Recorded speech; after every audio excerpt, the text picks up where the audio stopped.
Do you ever work out in your yard? Maybe so you have a nice lawn or just a nice landscape, or maybe it's just in the backyard so you can have a gathering of friends and it just looks nice all around. If that's the case, then you probably have a small collection of tools as well. In my case, I have a bathroom in my basement and, well, it has a tendency to just be the collection place for all the tools and it just really looks bad. On top of that, they just continue to get in the way and I'm having to move them around. And then on top of that, this year I decided to start a small garden, which means buying a few more tools. And where are those tools gonna go? Yeah, right there in the bathroom with the others. I have a problem. So, how about we construct a simple utility cart that has casters so we can easily move it around and it's also easy to build. Let's begin. So first we need to run out and grab some supplies, but if you've priced out some casters here lately, they've gone way up in price. So here's a little hack to save you some money. If you happen to have a Harbor Freight in your area, go over to their dolly section. This thing is rated for 1,000 pounds, so that means it has 4 heavy-duty casters on the bottom. This little one costs about $12. That means less than $3 per caster and wood. That's a pretty good deal in my book. But instead of that smaller one, let's look for their largest one. I believe this is 30 by 18 and it usually runs for around $19. Yeah, that does cost a little bit more, but if you keep an eye out for some of their coupons or maybe their big parking lot sale they do on occasion, you can get this for almost the price of the smaller one. So, good deal.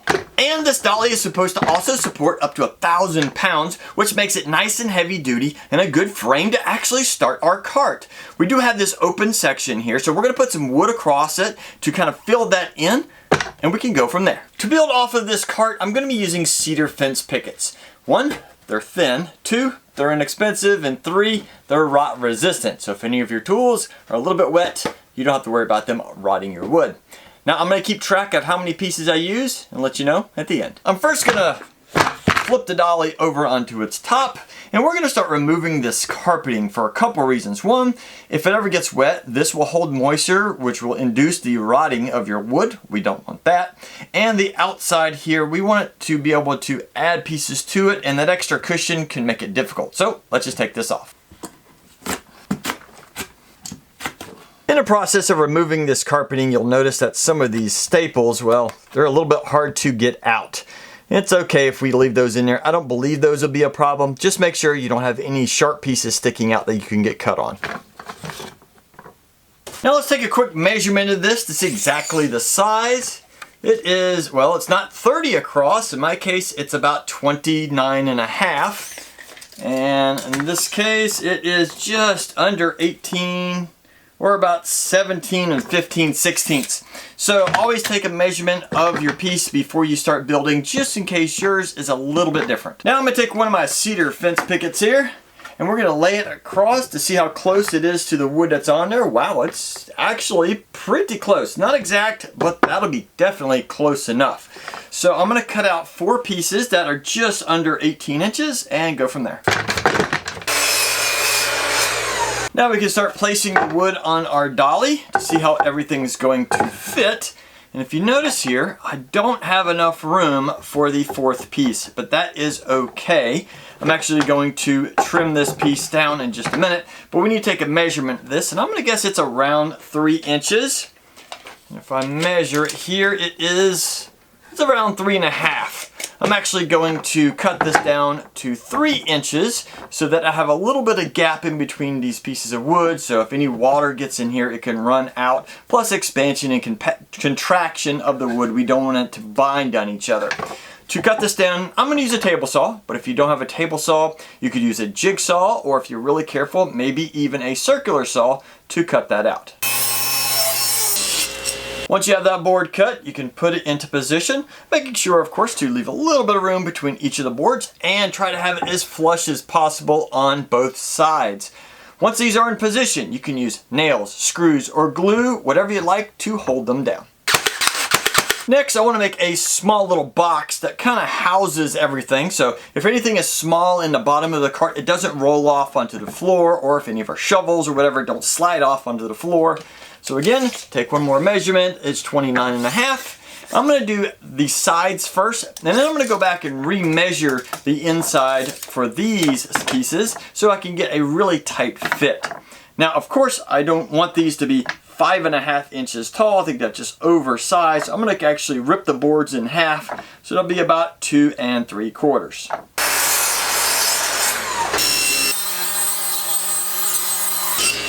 To attach these on the sides, you can use pocket screws, you can use nails, glue, whatever you would like. The most important thing is to make sure on the ends they're flush and on the sides they're flush, and that they're securely positioned in place. I'm personally going to use pocket holes because I think it'll hold it a little bit more secure.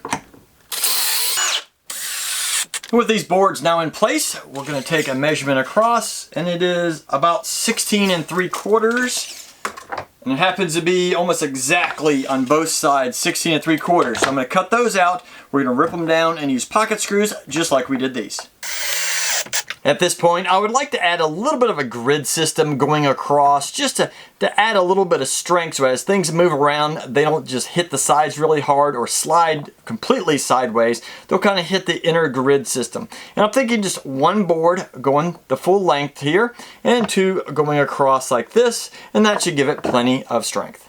Now, I made these from some of the leftover scrap we had from the other cuts, and they don't have to be exactly any size as long as they fit in here, but I wouldn't make them too thick, otherwise they'll just take up too much space. These are about 3/4 of an inch, but it doesn't have to be exactly that.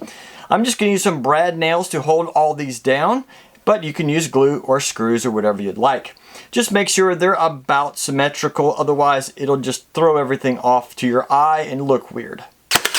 At this point, I want to build some legs going up to hold the upper section. Now, I measured my tools, and about 30 inches is the perfect length for me, but I don't know if my tools are the same as yours. So make sure, go measure your tools and adjust accordingly. There are a couple different ways you could attach these boards to the side, just in full width like this, and that might work. But I found that if we've ripped these in half and have part of it on one side and part of it on the corner, kind of like a large L going there, that gives it a lot more strength and it will make the structure a lot more rigid. And to make these cuts, I'm going to use a table saw, but if you don't have that, you could use a jigsaw, or if you're really careful, maybe even a circular saw.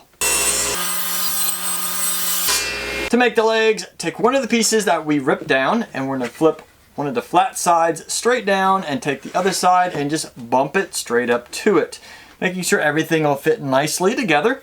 Then we're going to pull it apart, add some glue to the connecting sides, put it back together, and add some nails or screws to the opposite side, making sure to hold it securely in place. Once all 4 legs are assembled, I'm going to attach these on each corner, making sure each one looks identical, and that way they don't look odd. In other words, the short side, for example, this is a little shorter than this one, they all line up on each corner the same.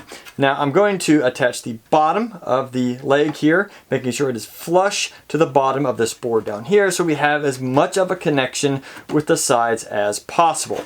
Then I'm going to use some glue, nails or screws, to make sure everything is secure.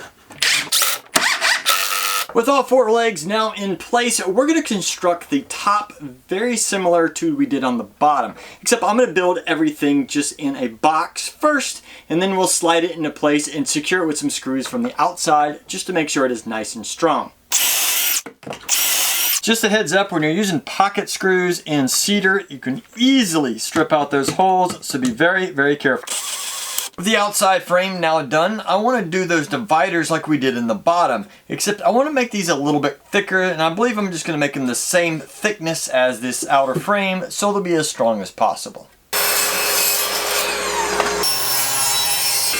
To combine this together, I used a combination of glue in all the joints and some brad nails and pocket screws, just depending on where they needed to go. Now time to install this into the top legs. To do that, I'm going to get it in a position, clamp it down, make sure everything fits, then I'll pull it back out, add some glue on all 4 corners, put it back in position, add some nails, and make sure it has plenty of time to dry.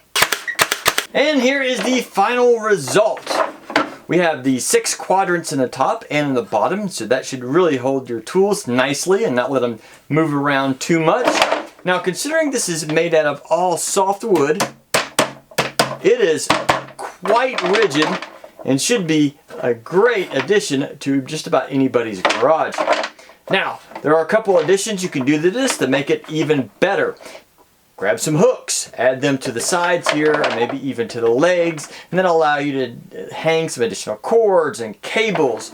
You could always add a handle to the front so you can easily move it around, or maybe even one coming from the bottom. Either way, that'd be a great way to move it around. Now I've added a few of my tools in here and it's looking really, really nice. The great thing about this is I have a ton of room and I've barely started to fill this up. Now one of the greatest things I love about these slots is, what if one of your tools has a really large handle? Let me show you. Let's look at this quadrant right here. All three of these tools have really large handles, but as I pull this out, it's easy to remove because I have really large quadrants in here. So there's one, that one has a big handle, and that one has a big handle. And no problem at all to stick all three down in here with plenty of room to spare. And there we have it, a great cart that would work perfect in just about anybody's garage. Now I did mention that I would tell you how much wood I used to build this. Now I used 5 to 6 cedar fence pickets. I say 5 to 6. I probably could have done this in 5 if I wouldn't have built this on the fly like I did. But overall I needed 6. So I suggest at least buy 6. It's okay if you have one extra. You can build one of our other cedar projects. In any case, I hope you enjoyed this. You can get out in the shop and have fun building.